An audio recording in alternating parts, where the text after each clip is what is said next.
आज मी तुम्हाला जेवताना तोंडी लावायसाठी मस्त अशी रेसिपी बनवून दाखवणार आहे। त्यासाठी वाडगं घेतलेलं आहे, एक मीडियम आकाराची काकडी घेतलेली आहे, वरचे साल काढून छोटे छोटे तुकडे करून घेतलेले, त्याच्या अर्धा टोमॅटो घ्यायचा आहे, टोमॅटोचं बी काढून घेतलेले आणि छोटे छोटे बी तुकडे करून घेतलेले आहेत, त्याच्या अर्धा कांदा घ्यायचा, 2 चमचे शेंगदाणे खरपूस भाजलेले आहेत आणि कुटलेले आहेत, त्याच्यामध्ये टाकणार आहे थोडीशी साखर, चवीप्रमाणे मीठ टाकायचं, थोडीशी कोथिंबीर टाकते आणि हे पहिलं चांगलं मिक्स करून घेते। एक वाटीला थोडंसं कमी असं घट्ट दही घेतलेलं आहे, ते मिक्स करून घेते। मस्त असं बघा मिक्स करून घेतलेलं आहे। तूप चांगलं गरम करून घेतलेलं आहे, त्याच्यामध्ये थोडीशी एकदम मोहरी, त्यात टाकायचं थोडंसं जिरं, त्यात एकदम थोडीशी हिंग पावडर टाकायची, त्यात टाकायचं आपल्याला मिरच्या, एक मिरची घेतलेली आणि एकदम पातळ तुकडे करून घेतलेले, उभी कापायची, जरी पातळ तुकडे केले तरी पण चालते। त्यात थोडासा मी फ्रेश कढीपत्ता छोटे छोटे तुकडे करून घेतलेले आहेत।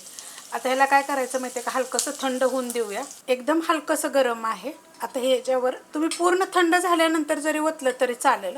मिक्स करून घेते आणि ह्या चमच्याच्या मापाने 1 चमचा मी तूप घेतलं होतं। कढीपत्त्याची फोडणी दिली की नाही तर खूप चविष्ट असं होतं आणि दह्याचं प्रमाण बरोबर आहे बघा, एकदम मस्त असं कोशिंबीर झालेली आहे। तुम्ही कोशिंबीर पण म्हणू शकता, तोंडी लावायसाठी पण हे खूप छान, त्या गरमीच्या दिवसात अशा पद्धती झटपट करून बघायचं।